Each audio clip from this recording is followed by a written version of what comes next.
Oi, Juliana, estamos começando mais um programa e um programa que tem a ver com algo que a gente pode falar em sala de aula. Nós vamos falar mais para frente sobre memória, sobre patrimônio.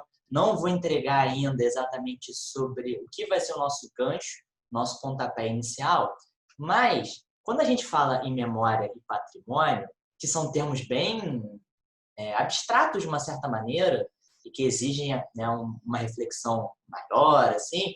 Curiosamente, a gente começa a falar disso em sala de aula para o sexto ano. Então, quando eu parei para ver o que a gente poderia falar sobre, catar o material ou pensar em alguns pontos, eu fiquei pensando que a gente geralmente trabalha esses conceitos com o sexto ano. E o sexto ano é uma série especial porque ela é muito diferente das várias outras que tem dentro de uma escola. Por um minuto, eu saí um pouco da pauta enquanto estava preparando aqui os meus apontamentos e fiquei lembrando de histórias com o sexto ano, que com certeza você também deve ter. Com certeza tenho.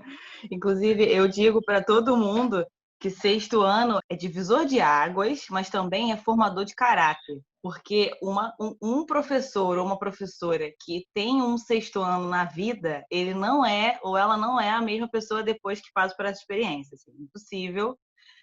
Primeiro porque, como eu disse, é um divisor de águas na sua vida. Eu acho que é um divisor de águas na sua profissão, mas, para além disso, é formador de caráter, porque você pega seres humanos que em janeiro te chamam, fevereiro no caso, né? Te chamam de tia, e você termina o ano com pessoas que têm voz grossa. Isso é muito louco, assim, de forma humana, assim, de forma vida adulta, é muito bizarro. Mas é muito interessante você trazer esse ponto, porque é um tema tão abstrato, né, mas tão importante também para reflexão da vida, que eu acho que às vezes fica muito dentro só do sexto ano, né? Acaba que a gente tem que fazer um esforço grande para estender esse debate até os outros períodos da escola, né? Engraçado é porque nós temos no sexto ano, geralmente, algumas aulas destinadas à memória, a patrimônio, o que é cada uma dessas coisas. Como você falou, depois nas outras séries, isso vai se diluindo muito mais e não fica tão perceptível. Depende muito, talvez, de cada professor colocar isso em diálogo com algum conteúdo, relacionar alguma matéria que aparece basicamente só como, sei lá, descrição de fatos, enumeração de fatos, mas pensar um pouco além disso. E eu citei o caso do sexto ano porque, como você falou, no início do ano é um mundo, no final do ano já é outro, desabrochando ali. E é engraçado como eles se deparam com esses conteúdos que já começam a convidá-los a pensar um pouquinho fora da caixa, a tentar sair um pouco do lance material, concreto, tangível. Memória não é isso. Memória, no senso comum, você lembra muita coisa ou não lembra muita coisa? Só que vai além desse senso comum. E aí o sexto ano produz histórias que são inenarráveis. Como você falou, o que acontece numa sala de sexto ano prepara o professor para qualquer outra coisa que pode aparecer. E acontece de tudo mesmo. De tudo. E engraçado que, conforme você foi falando, eu fui pensando que nas experiências de sexto ano que eu tenho, que acaba que eu nunca saio, né, desse lugar, porque, apesar de tudo, eu gosto, né, desse momento, dessa transformação, de apresentar essa história de uma forma diferente, né, numa outra chave, que quarto, quinto ano não pegam, né? Acaba que o quarto, quinto ano tem essa história diferenciada, mas não é uma história como o sexto, sétimo, oitavo, nono, primeiro, segundo, terceiro ano tem. E eu gosto desse lugar. Então, como eu estou sempre ali, né, eu não largo do osso, eu fiquei pensando que esse debate memória e história acaba ficando muito a cargo de artes, né? Acaba que os professores de artes tratam melhor ou mais desse tema pela questão justamente do patrimônio, né? De uma arquitetura ou de uma obra de arte ou de uma expressão artística, né? Acaba que a cultura sempre perpassa nesse debate. E aí acho que é por isso que eu trouxe a importância da gente tentar estender e colocar esse pensamento fora da caixa a partir do sexto ano na história, né? Como que é complicado, porque acaba que os nossos debates não ficam, né, nesse lugar. Mas mesmo assim, eu acho que é muito gostoso, né, de trabalhar esse tema com o sexto ano, porque tem um brilhinho no olho, né? Tem aqueles momentos muito sinceros deles e delas, ali naquele momento de ebulição hormonal, que deixa aquele brilhinho assim pelo olho e que faz dessas histórias do sexto ano tão originais, né? Acho A que inocência da todo descoberta. total, né? Tem essa coisa daquele frisson de conhecer algumas coisas, ou você, na chave dos povos, enfim, que são ali estudados, desconstruir alguma coisa. É tão bonitinho da parte deles. E aí sim você tem histórias incríveis, né? De alunos e pessoas que vêm com uma ideia de história e você tem que, opa, querido, não é bem isso, ou introduzi-los em um mundo que ele acha que é o dele, né? Do tipo, uma vez fui, só um exemplo rápido, uma vez estava falando sobre os incas, né? Os quechua, que eles faziam sacrifícios humanos. Aí um aluno revoltadíssimo disse: isso é um absurdo, matar pessoas por Deus. Falei: meu amor, calma. Primeiro que não é Deus, segundo, vamos devagar, querido, calma aí. Calma, calma, muita calma nessa hora, Vamos, porque, né? vamos com calma, juventude, que não é bem assim, enfim, é bem interessante. E é engraçado que a artes trabalha, às vezes, muito mais nos anos anteriores, só que às vezes não dá o nome que poderia dar sobre memória, patrimônio. Acaba sendo mais assim, nesse termo mais geral, que é a cultura. E no sexto ano, eles, por causa dessa inocência de descoberta, conseguem sair com várias sacadas que a gente menos espera. Eu comecei falando que às vezes é um tema muito abstrato para eles, mas a gente também não pode subestimá-los achando que eles não conseguem acompanhar. Acompanham sim. E só para compartilhar mais uma situação, além do exemplo que a Juliana falou, é... eu estava dando uma aula, Juliana, sobre índios, sobre indígenas no Brasil. E Uhum. aí, para, né, tirar aquela imagem do indígena apenas como o cara que mora na oca, que usa cocá, tem lá os seus rituais. Aí, no início, eu pedi para eles descreverem como seria um indígena, assim, só pensando muito rapidamente. E vem essas primeiras imagens. E aí, do cocá, tal, da pouca roupa. E aí, um aluno virou para mim: mas, Igor, se eles usavam só isso, se eles usavam só a roupa, a parte lá de baixo ficava balançando o tempo inteiro. Ah, meu Deus do céu! Qual foi a minha reação diante disso? Só rir. Só É o rir. que é isso? Como eu estou É fazendo isso. agora. Como eu estou fazendo agora. Uma É isso. observação. Faz É isso. sentido. Faz sentido. Mas na inocência dele é o que gera É preocupação. isso. Pois é, mas é isso, né? Essa inocência de perguntar essas coisas que pra gente a gente não pensa o tempo inteiro, né? Porque já está um pouco mais acostumado com os debates, que o sexto ano é essa beleza, esse descobrimento da vida, né? Quem sabe nós voltaremos a citar o sexto ano ao longo do programa, enquanto a gente for falar mais ainda sobre memória e patrimônio. Eu sou Igor Pires Eu sou Juliana Sabatinelli. e este é o Sintonize.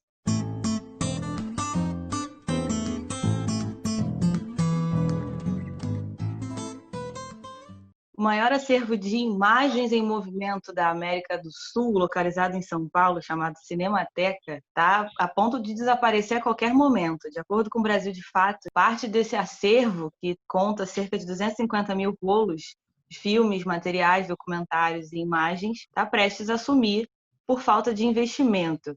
Essa é uma realidade um pouco conhecida nossa enquanto brasileiros, não só esse ano, mas desde 2018, quando a gente sofreu as queimadas, né, e o incêndio que devastou o Museu Nacional. Porém, a própria Cinemateca, no qual estamos falando aqui, também em 2016 teve o seu incêndio e vem ao longo do tempo sofrendo essa ausência de um investimento governamental maior para manter suas estruturas em pé, vivas e fazendo o seu trabalho. Só para ilustrar mais um acontecimento desse espaço importante de cultura, em fevereiro desse ano, uma forte chuva alagou uma parte do galpão onde fica essa cinemateca e acabou com uma parte importante e o estúdio de um importantíssimo fotógrafo. O que eu quero dizer é que parte desse grandíssimo espaço de importância cultural para São Paulo e também para manter os nossos contatos com o episódio anterior,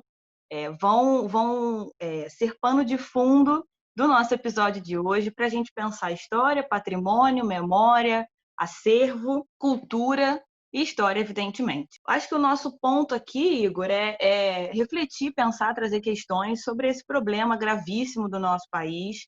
Essa reportagem que eu comentei sobre a Cinemateca, ela é atual, só que esse problema que a gente está trazendo aqui, ele é um problema que avança governos, né? Que avança tempos históricos importantes do nosso país, na chave da falta de investimento, de cuidado e de manutenção desses espaços. E aqui eu trouxe a Cinemateca, fazendo um gancho com outro episódio do nosso podcast, mas eu poderia trazer outros tantos exemplos, né? Comentei o Museu Nacional, mas também poderia trazer outros espaços importantes sobre patrimônio.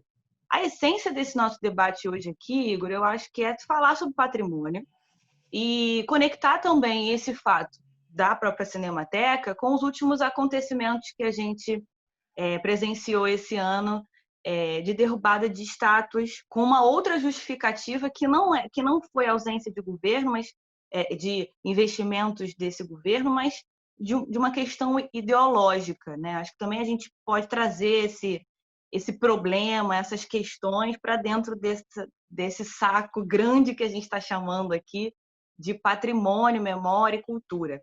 Fato é que passo a bola para você comentar um pouco sobre as suas ideias, mas eu queria que o nosso grande condutor hoje fosse a reflexão sobre a importância do patrimônio, da memória, da história, dentro do espaço público, dentro da sociedade, e também como espaços de manutenção de uma visão histórica. Porque eu acho que em algum momento a gente vai falar sobre isso, mas só para já ir jogando pensamentos aqui para quem está escutando a gente, uma estátua, um museu ou um espaço de acervo, quando vai contar a história, normalmente apresenta uma visão. E aqui é muito interessante a gente perceber qual visão, né, que está sendo mostrada. E aí isso se conecta muito com esses exemplos de estátuas sendo derrubadas por questões ideológicas que aconteceu esse ano, nos Estados Unidos, aqui mesmo pelo próprio Brasil, mas também mostrando que tipo de história que está sendo defendida pela sociedade, né? Porque se a gente não fala mais alto dessa história, a gente não questiona, essa história vai ser repetida, né? Então, acho que esse monte de coisa que eu botei aqui na mesa vai servir como um bom condutor para a gente desenvolver o nosso bate-papo de hoje. São muitos elementos, muitas instituições, muitos lugares que colocam em voga essa discussão que você já trouxe, Juliana, sobre que tipo de história nós contamos e como nós nos relacionamos com o nosso passado. Porque, em essência, memória é sobre passado, mas é um passado conectado ao presente. O patrimônio é a mesma coisa.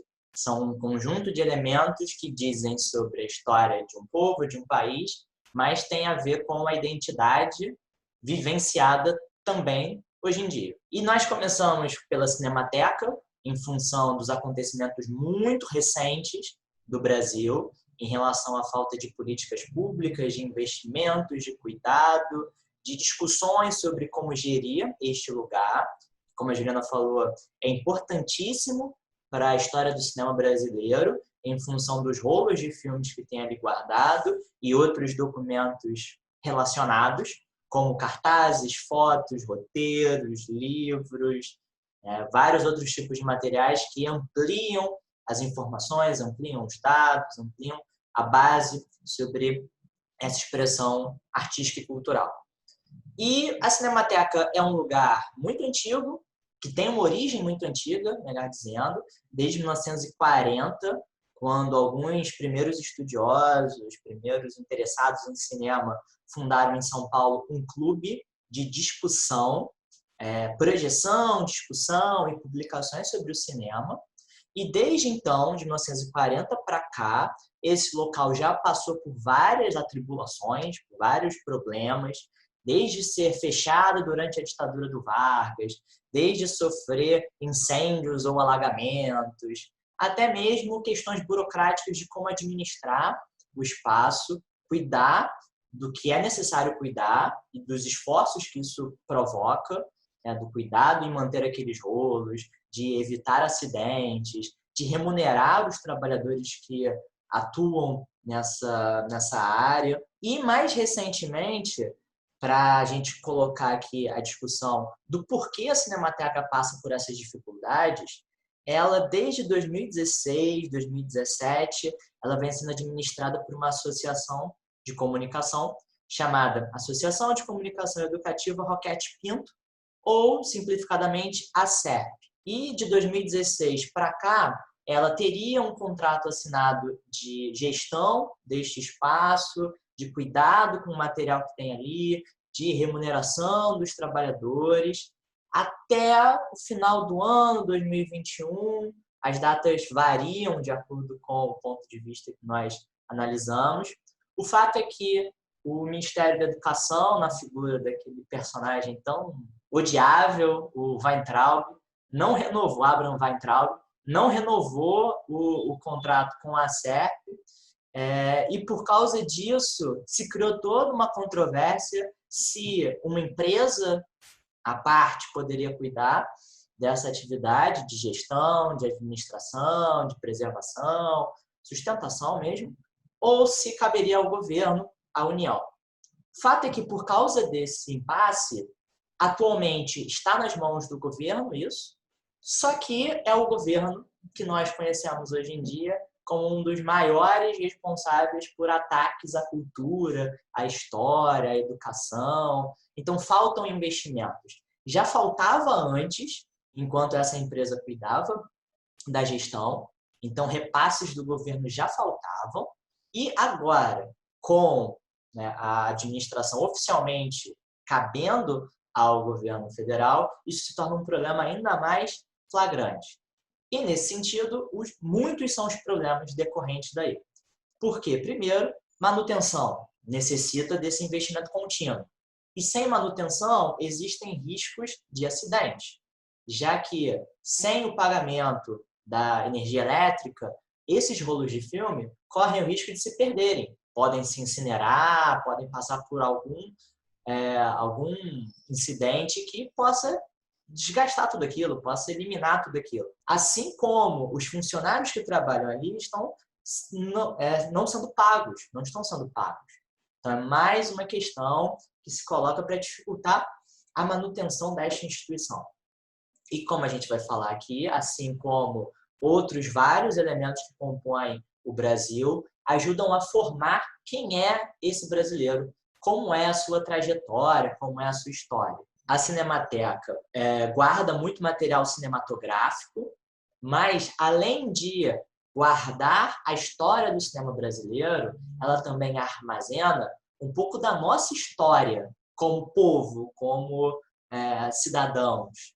Então, muito mais do que se restringir a uma obra de arte, se restringir a uma atividade cultural, ela fala sobre diferentes épocas, diferentes personagens, diferentes formas de ver o Brasil, de narrar o que é o Brasil para o mundo, os olhares, as sensibilidades de diretoras, diretores que ajudaram a criar essas histórias.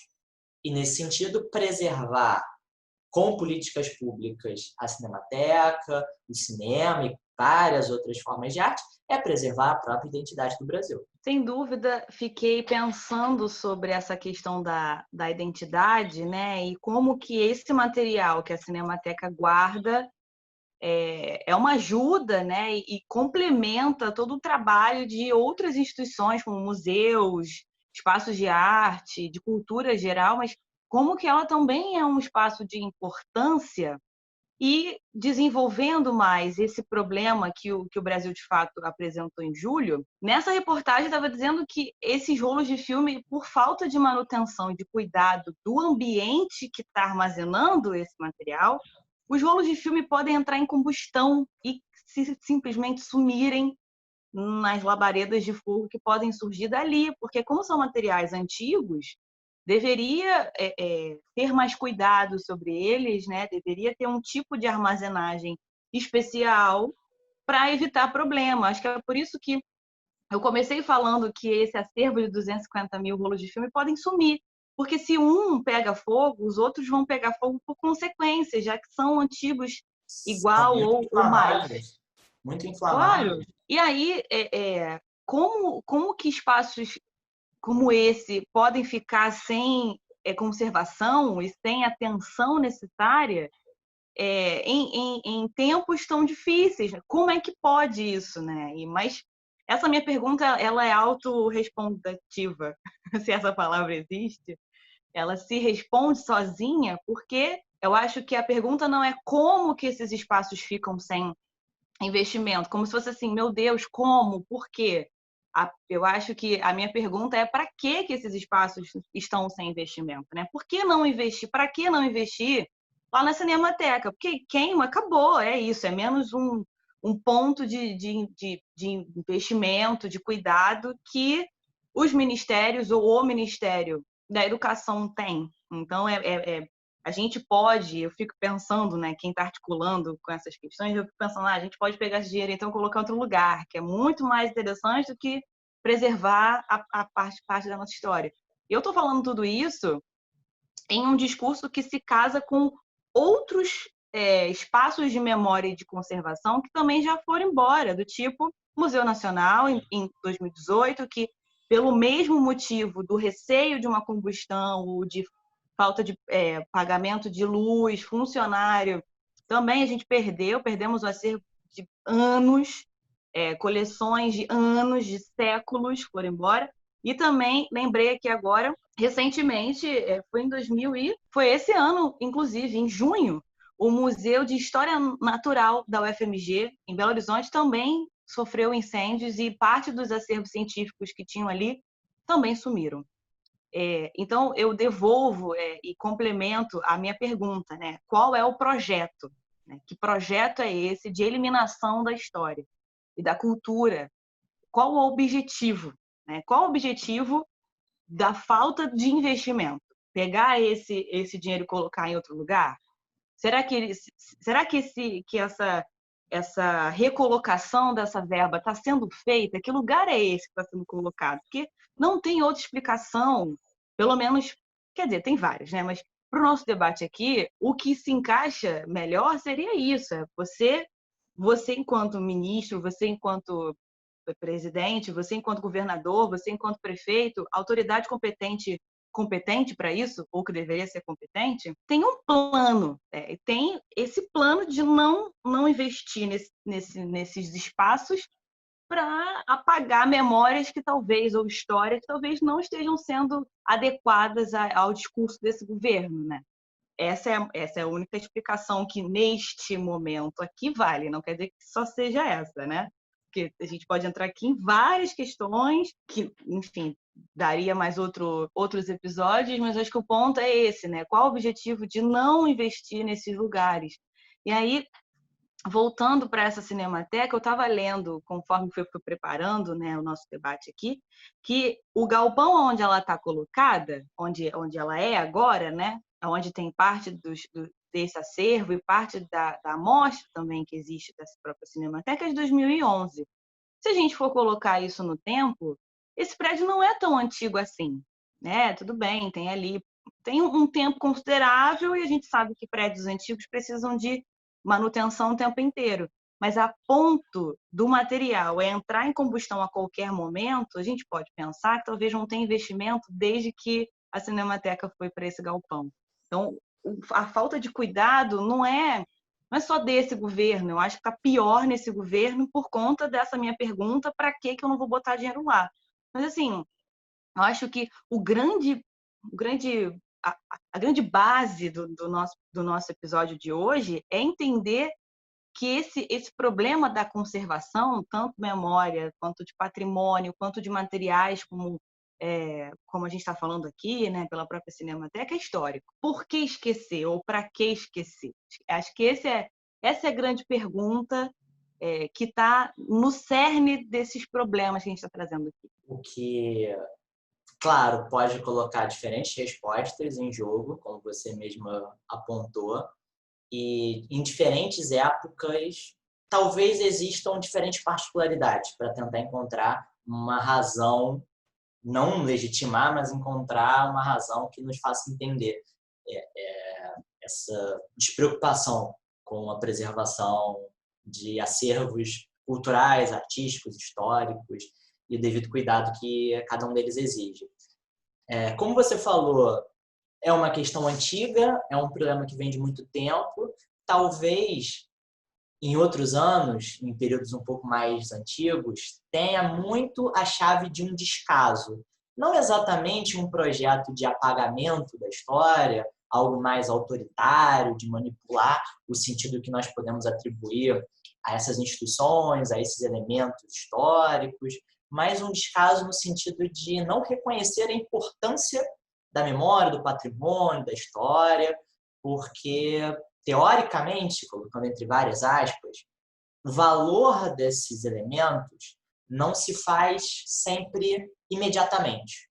Você não consegue perceber o ganho em se analisar, em se conhecer, em se transmitir esses princípios, essas mensagens, esse conhecimento.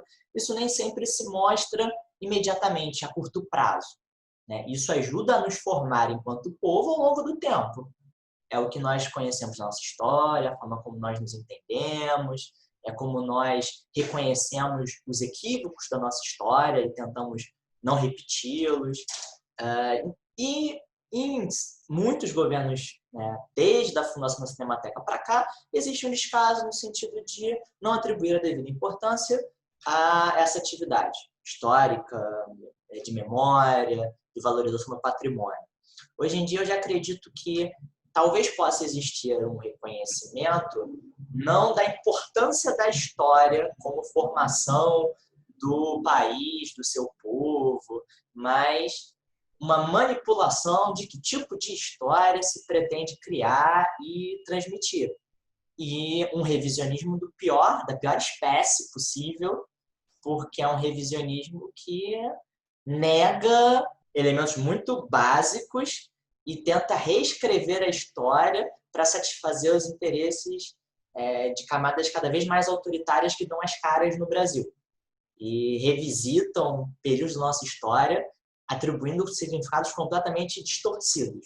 E aí, nesse sentido, a história, a arte, a memória são elementos que contrariam a versão oficial, hegemônica, que se tenta construir, que apaga histórias de vida, que reorganiza momentos da nossa história, que invisibiliza setores há muito marginalizados e que hoje em dia cada vez mais ganham projeção e se afirmam dentro do espaço público, lutam pelos seus direitos básicos, pela sua voz.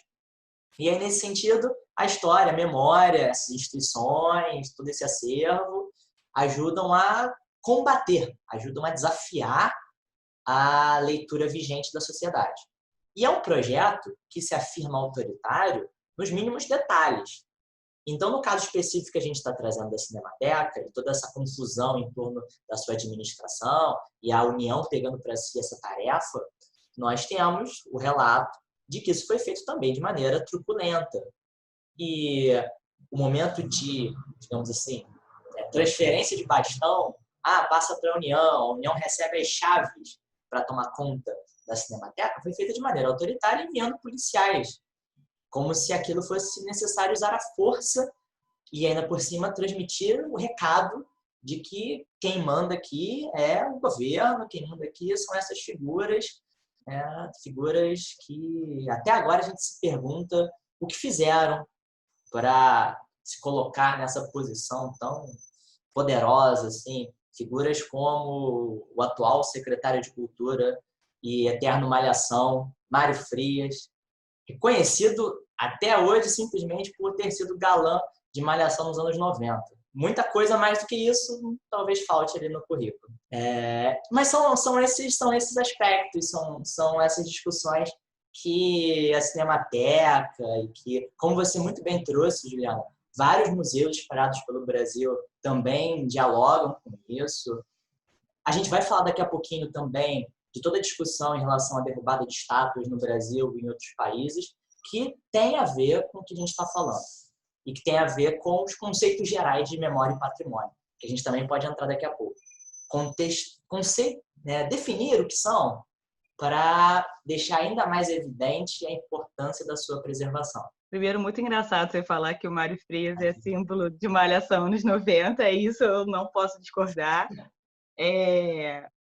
Só que antes, eu acho, da gente entrar efetivamente nessa coisa do patrimônio, me ocorreu aqui um pensamento de que não é interesse também das autoridades competentes de preservar uma determinada chave da nossa história, porque conhecimento e educação gera questionamento, né? Então, se há uma certa mudança nesse panorama histórico do qual a nossa história é contada, vai gerar questionamento e isso vai gerar crítica. Então, essas pessoas que consomem essa cultura vão questionar o Estado pode sofrer aí com esse questionamento. Então, como é que o Estado tem reage? também... Esse Estado reage ameaçando dar porrada na boca de certas pessoas. Pois é. E tem uma frase, inclusive, que não me ocorre de quem é a autoria, mas que diz que a educação derruba o Estado. Por isso que o Estado não dá educação. Porque se você faz a pessoa pensar, ela vai começar a questionar e vai cobrar, ou vai ter maior conhecimento, ou vai se tornar um ser político mais atuante, que é para isso que a democracia serve, ou deveria servir. E aí você enquanto Estado, que é essa instituição abstrata que controla tudo e todos, à la Hobbes, não quer que você pense e reflita. Então, é muito mais fácil, nessa perspectiva, deixar uma estátua enorme de Dom João VI na Praça 15. Você sai da barca, quando você atravessa a poça, você sai da barca, a primeira coisa que você vê é Dom João enorme, assim, uma estátua de metros, que, sei lá, uma pessoa muito alta de 1,90 m não alcança nem o pé dele, porque só a base dessa estátua é enorme, imensa. E você se depara com isso. É muito mais fácil você deixar Dom João VI, branco, português, que veio para cá para não ser despejado, ou despojado, ou descoroado por Napoleão. Veio para cá e fez coisas muito, assim, elementares para o contexto histórico. Sei lá, vou falar duas aqui. Permitiu melhor comércio e fez reforma urbana. É muito mais fácil deixar esse moço na entrada do Rio de Janeiro, vindo de Niterói, do que você enaltecer João Cândido, que foi um líder negro, preto, que tinha ali uma representação muito pequena dentro da suposta marinha, né, o que a gente pode chamar hoje de marinha, no início do século XX, e que fez uma revolta chamada Revolta da Chibata contra maus tratos, porque remontava as relações de raça e de poder que a escravidão tinha. Então, é muito mais fácil para esse Estado, na lógica do que essa população vai saber ou não, você deixar esse Dom João VI ali. Porque Dom João VI, mal ou bem, todo mundo conhece. O Largo do Passo está ali para lembrar ele. A nossa independência foi feita no Largo do Passo. O Largo do Passo é bonito, tem uma feira de antiguidades ali, todo mundo conhece esse relato sobre a família real, porque já estava aqui, Dom Pedro I, Dom Pedro II, Maria Joaquina e todos os seus pertencentes.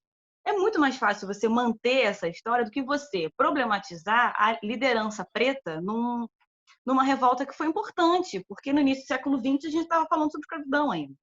Assim como é muito mais fácil você colocar essa estátua, né? Porque tem gente que pode estar ouvindo falando assim, nossa, Juliana, é muito injusta, mas a estátua do João Cândido está lá na Praça 15.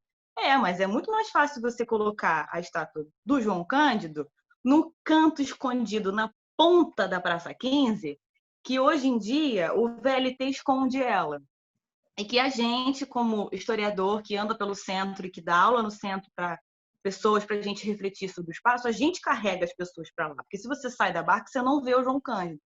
Então, é muito mais fácil para o Estado tapar esse problema com a peneira. Não, mas tem a estátua do João Cândido lá. Mas aí, se a gente perguntar quantas pessoas conhecem, vão se reduzir a 5 pessoas.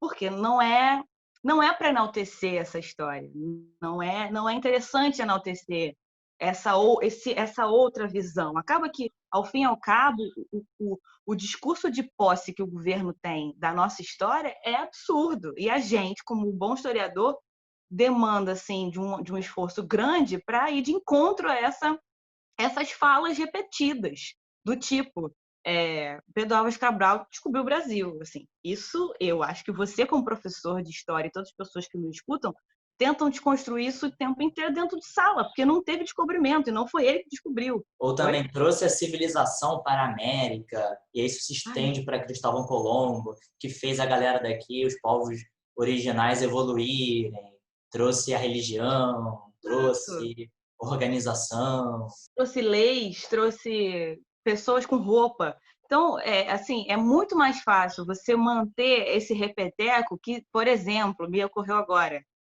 motivos da bandeira, verde mata, odeio isso. Amarelo ouro, azul céu e as estrelinhas. Cara, socorro, século 21, 2020. Eu ainda tenho, que eu acho que você também, a gente ainda está desconstruindo essa visão de que a bandeira enaltece as belezas naturais, porque Nós isso foi crescemos com isso também, né? Nós crescemos ouvindo esse discurso também. isso foi entulhado na nossa cabeça. E aí eu volto para o nosso problema aqui. É muito mais fácil você tornar isso repetido do que você propor uma análise da bandeira que não tem nada a ver com isso, que é a manutenção, sei lá o que os republicanos estavam pensando, mas é a manutenção de uma lógica republicana positivista, ao fim e ao cabo. Então, porque é isso, né, Igor? Pensar cansa, né? Pensar custa. Você sair do seu conforto para você pensar a sua história cansa.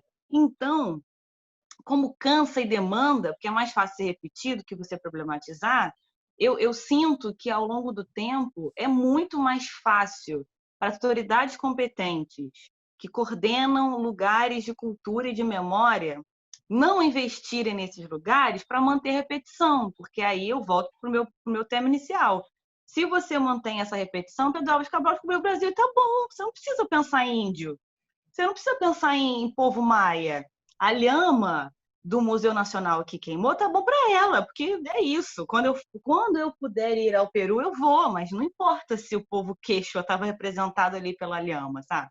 Então é muito mais fácil, né, nesse discurso de uma história de posse, né? Então tá bom, porque aí, pensando aqui alto também, você mantém essa história, porque você mantém um certo controle de pensamento.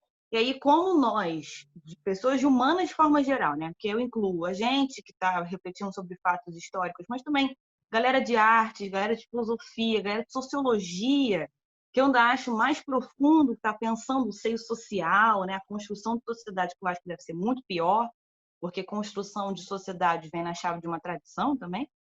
Nós, humanas, somos essas pessoas que doutrinam, né? Que tudo vira ponto de esquerda, tudo vira problema, né? Então é mais fácil você, autoridade competente, não investir em história ou em cultura, né? E por que é tão complexo falar disso? E por que é tão relevante, tão desafiador e também tão sensível para alguns sujeitos históricos que temem entrar nesse debate, temem abraçar essa discussão, essa atividade? Já começa por si só pela própria essência desses termos que a gente está colocando e que eu acho que a gente também precisa pontuar aqui. O quanto a memória e o patrimônio são desafiadores para entender, mas também são muito ricos para pensar como nós somos enquanto sociedade. Porque nos mostra a complexidade que é a história, a complexidade que nós somos enquanto seres políticos, seres conscientes, porque, claro, memória e patrimônio renderia várias e várias horas para desenvolver o que são, os dilemas, todas as contradições que carregam e todo o processo por trás da sua construção. Mas alguns pontos que são fundamentais para a gente sempre relacionar ao que a gente já trouxe aqui, sobre a questão da cinemateca, sobre a questão da preservação de museus, sobre o tipo de história que se tende a construir, ou qual é o interesse ou não dos governos sobre esse aspecto. Em primeiro lugar, por quê? a memória, além do que a gente sempre fala, que a memória é individual e coletiva, ela é atribuir significados ao passado. Eu acho que isso é fundamental. Não é apenas lembrar, não é apenas ter uma boa memória, não é apenas guardar muitas informações, mas é como você atribui significado a esse passado, a uma trajetória individual e coletiva. Então, você constrói significados porque você seleciona o que vai lembrar, o que vai esquecer, como vai lembrar, como vai esquecer. Essas construções são mutáveis, elas se transformam dependendo do tempo em que nós estamos. Então, é possível valorizar algo em determinada época e isso pode se transformar em uma outra conjuntura. Então, por exemplo, trazendo em voga a questão da Cinemateca, ter disponível todo aquele acervo de filmes, de documentos, é mostrar a variedade cultural do Brasil. Mostrar que o Brasil não é apenas Rio e São Paulo, esses eixos principais. É mostrar também uma variedade cultural que percorre regiões, percorre estados, percorre sujeitos, sensibilidades, visões, posicionamentos. É, inclusive, ver que o Brasil forma diferentes tipos de arte e não apenas aquela que chega para a gente nos meios convencionais, tradicionais, da grande mídia, dos grandes espaços de arte. Não. A arte, a história, a cultura é feita em cada ambiente que exista no nosso país. Desde os mais valorizados, os mais elitistas, até os mais populares. Então, a Cinemateca pode revelar isso para a gente. Pode nos fazer sempre lembrar nesse sentido. E o patrimônio cultural, ele não deixa de ser também um tipo de manifestação da nossa cultura, da nossa identidade, porque, querendo ou não, memória e patrimônio, quando se encontram, formam identidade.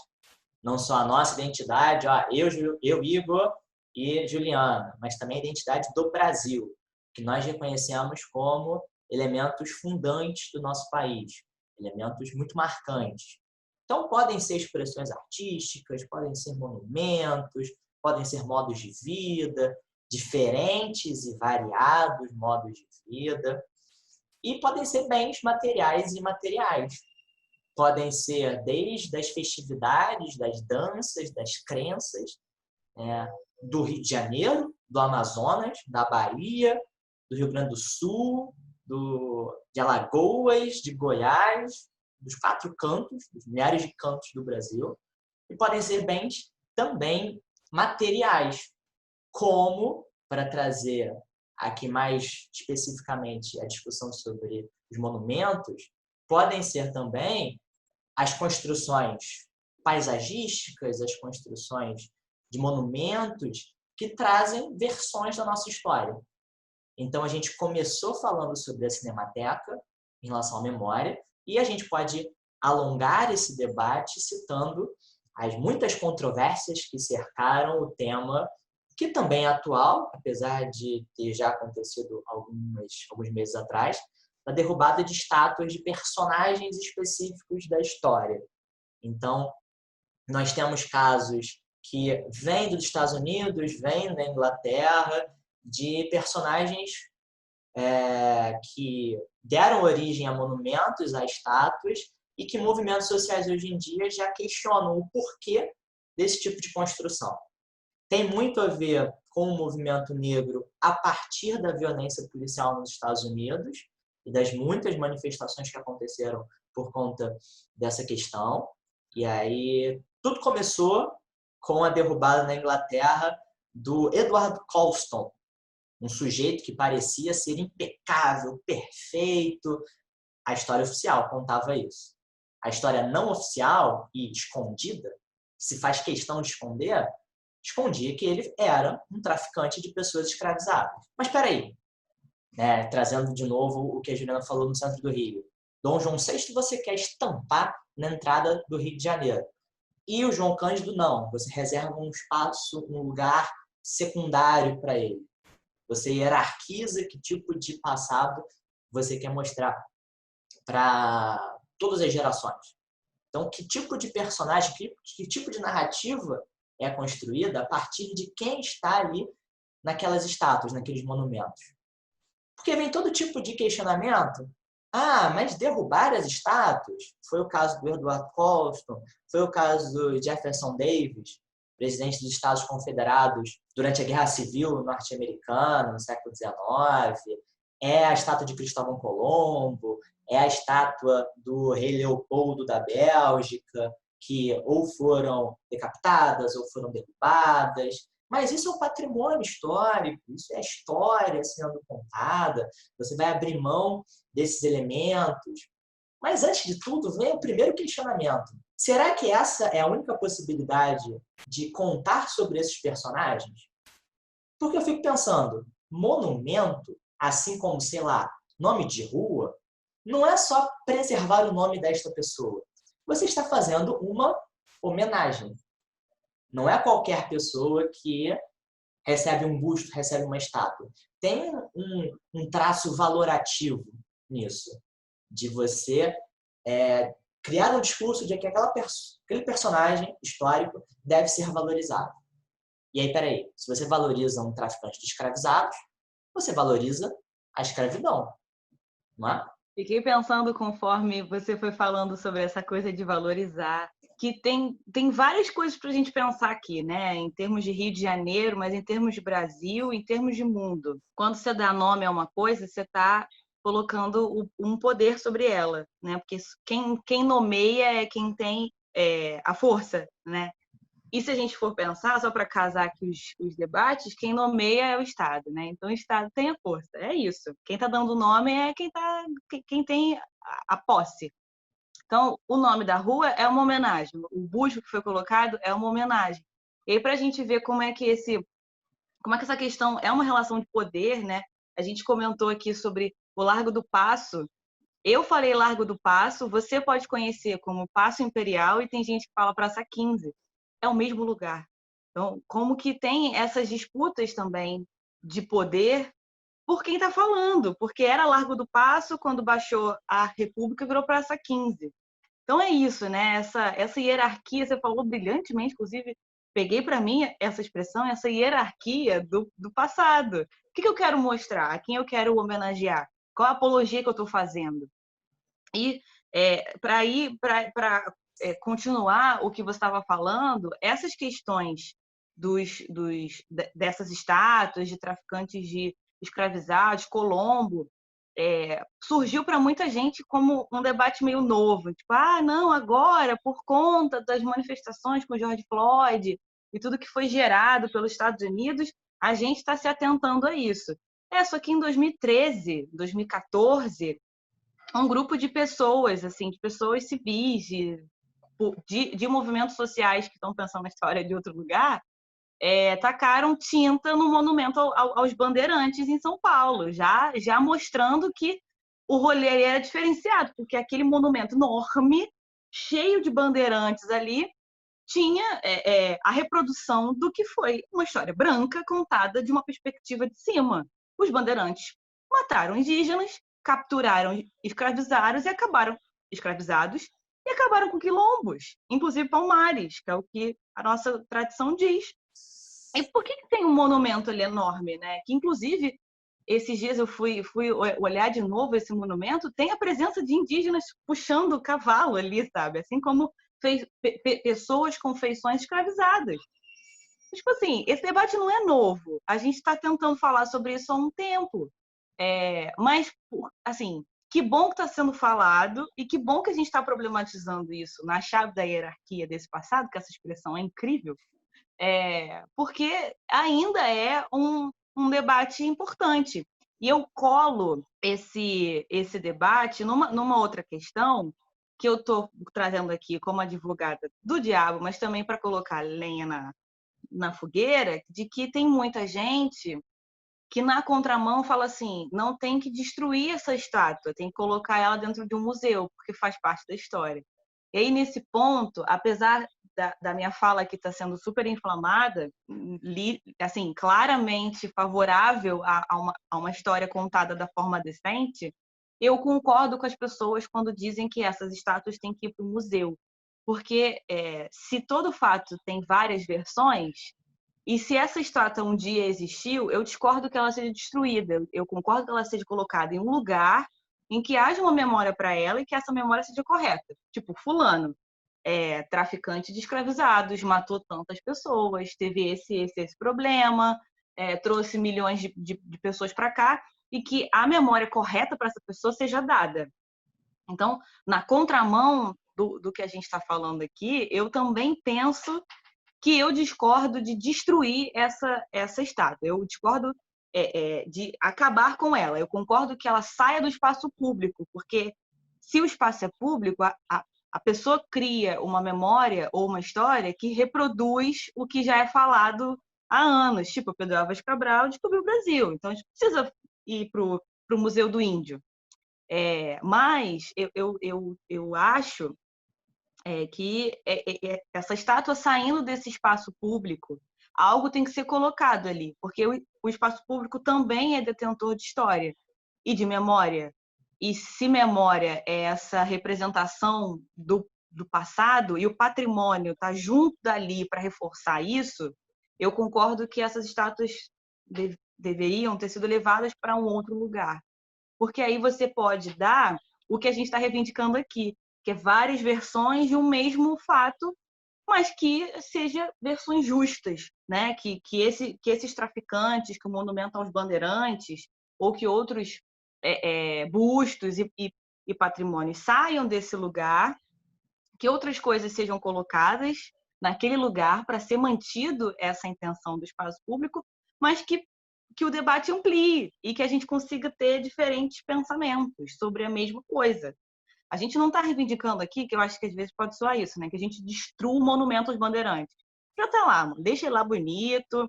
A gente já tem estrada dos bandeirantes, a gente já tem vários outros elementos de memória. A gente não vai mudar o nome da rua agora. Não é esse o ponto. Mas é ressignificar, né? É a gente traduzir, aí sim traduzir a memória que vem por trás. Então, se você quer tirar aquele monumento imenso e tacar dentro de um galpão, beleza, mas bota outra coisa ali, legitimando aquela história, porque, enfim, é um patrimônio e tem gente que lembra, enfim, muito, muito assim, sabe? Eu sou dessas que gosta de uma história justa, porque eu discordo que você dê uma visão só para um fato, sabe? É isso que a gente está falando, né? Tipo, você vai tirar o moço traficante de escravizados ali, porque realmente você está enaltecendo uma parte muito errada da história. Você está sendo favorável a um genocídio. É como se você estivesse batendo palma, tirando o selfie, que é o que acontece em Auschwitz. É a mesma coisa. Ali né? Você está sendo favorável à morte.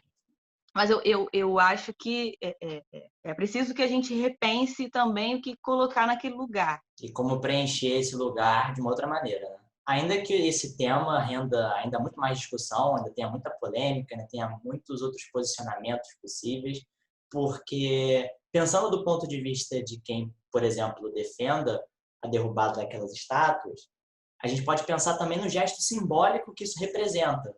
Para além do ato prático imediatista de um patrimônio foi derrubado, então um busto foi derrubado pelas pessoas, mas também o gesto simbólico do que aquilo significa, de mostrar de uma forma evidente, sem dúvidas, que aquela história não representa aquelas pessoas. E aí não existiria controvérsias através desse gesto simbólico, que é muito impactante, mas, querendo ou não, talvez seja um elemento que conversa com movimentos que o tempo inteiro precisam se reafirmar e precisam demonstrar sua importância, o seu lugar social, e gestos simbólicos como esses ganham força, eles repercutem, para além, claro, de outros discursos que também são feitos. Mas aí eu já joguei outra polêmica aqui, que talvez o nosso tempo do podcast faria com que a gente ficasse por mais e mais tempo, né? Mas é o que nos coloca pensar em memória, patrimônio e os vários casos em que esses elementos se aplicam no Brasil e no mundo. Então, dá para falar muita coisa, tá? Rende muita coisa ainda. E espero que as nossas reflexões não se interrompam quando o noticiário simplesmente para de cobrir isso, porque são temas que avançam e preenchem toda a nossa existência, porque é a forma como a gente relembra o passado, é o tipo de história que nós contamos, é como isso impacta a nossa vida cotidiana, é como nós vamos ter acesso ou não a esses elementos culturais, a essa história, como a gente pode se apropriar desse conhecimento para desafiar as estruturas que estão colocadas. Então, é muita coisa que vem da Cinemateca e de uma estátua, por exemplo. Sem dúvida. O nosso debate não vai acabar aqui. E eu tenho certeza que outras milhões de questões estão surgindo. Mas eu acho que se a nossa tentativa foi trazer essas questões, né, e tirar certos desconfortos ou confortos que algumas mentes têm, a gente conseguiu um bom objetivo. É muito importante a gente deixar claro aqui que a gente não quer resolver essa questão, né? A gente quer chamar atenção para problemas que são históricos, problemáticos, que circundam a nossa vida quando a gente caminha pela cidade ou pelo mundo, e que, se a gente tiver esse olhar mais atento, quem sabe a gente possa pensar também, ou mais e melhor, sobre essas questões, né? Guardem isso, porque no nosso próximo bloco a gente vai continuar falando sobre memória.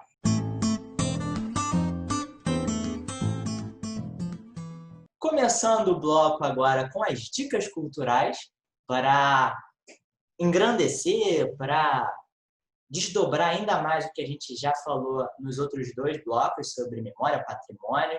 Nós vamos agora indicar para vocês 2 tipos de arte que vocês podem consumir, além de para se divertir, também continuar refletindo sobre essas questões e como a gente pode repensar muita coisa que estaria cristalizada no nosso senso comum. Juliana já está aqui para assumir o meu lugar como aquele que recomenda filmes. E já adianto para vocês, audiência, que o clichê não se apresenta hoje. Eu não vou indicar um filme. Juliana, quer abrir os trabalhos aí?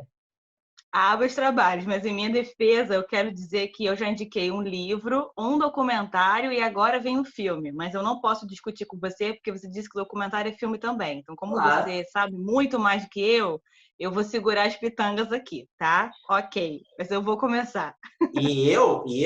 Desculpa te cortar, mas eu já indiquei um filme. Ah, tá, 2. Não, foram 2 filmes. Mas foram 2 filmes e uma história em quadrinhos.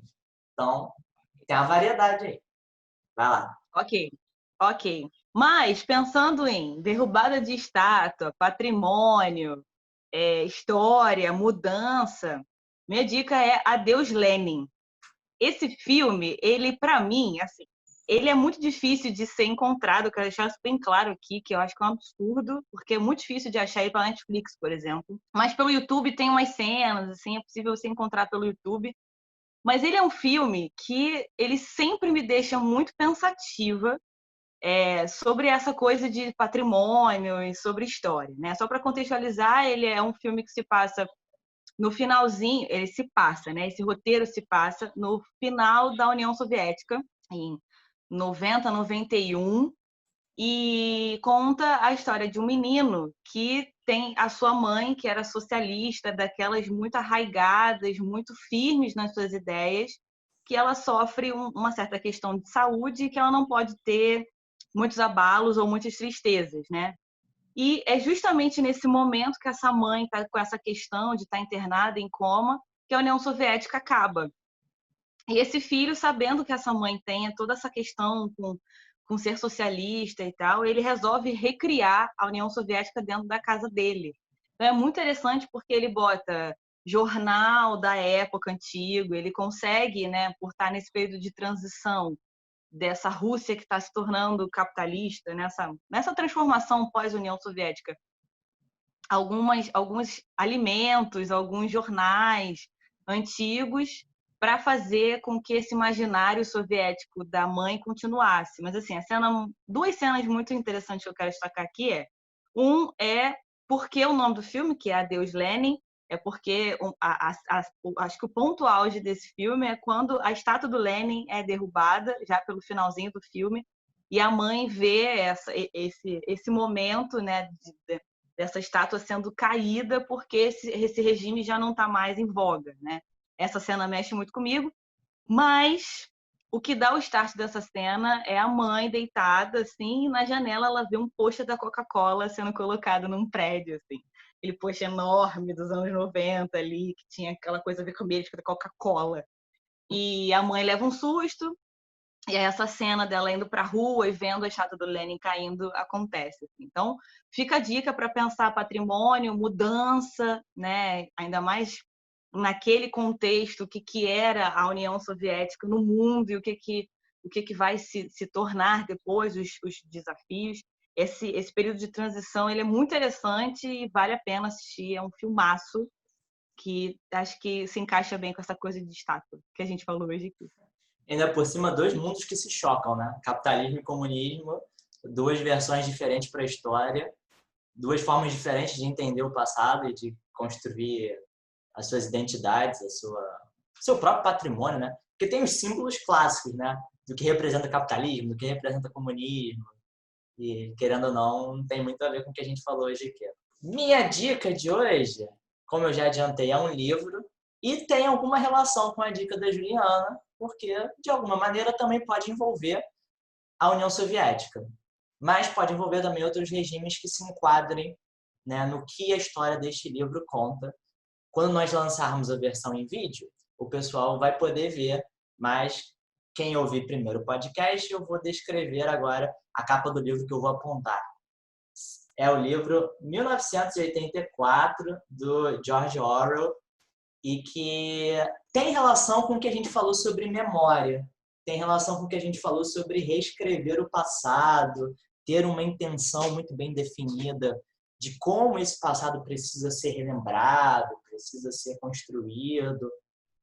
E o 1984, ele é uma história que se passa na verdade, ele foi escrito em 1949, projetando como seria uma distopia em 1984 na Oceania, em que o nosso personagem principal, Winston, ele trabalha para o governo como um dos responsáveis em um dos ministérios que reescreve ou reconta como é esse passado.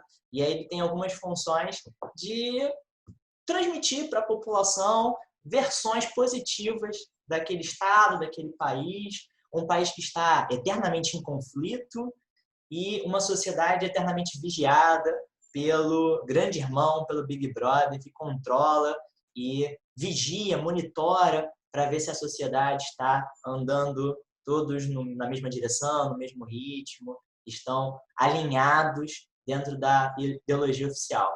E aí, nesse sentido, nós temos várias cenas, vários trechos do livro que ele exemplifica como é reconstruir o passado de acordo com alguma intenção específica, de uma intenção que legitima algum indivíduo, legitima uma ideologia, legitima algum governo.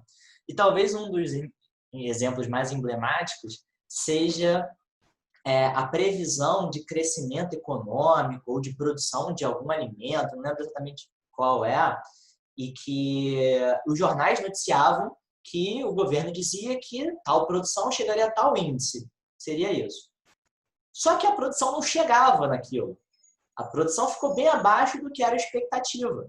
Então, foi preciso reescrever esse primeiro jornal tempos depois para mostrar que o governo acertou, que a previsão foi alcançada e que o governo é um sucesso.